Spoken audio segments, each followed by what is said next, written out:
अस्सलामुअलैकुम दोस्तों। अब तक सिर्फ बैंक वाले फेड की रेट्स देखते थे, अब टेक इन्वेस्टर भी। क्यों?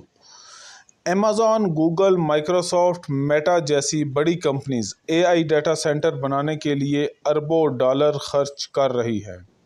2026 में ये खर्चा 750 बिलियन डॉलर तक जा सकता है, पिछले साल से 80% ज़्यादा। मसला क्या है? इनके पास अब कैश कम हो रहा है, तो ये कंपनीज बैंक से कर्ज ले रही हैं। मतलब अगर फेड ने इंटरेस्ट रेट बढ़ाया तो इनका कर्ज महंगा हो जाएगा और प्रॉफिट कम।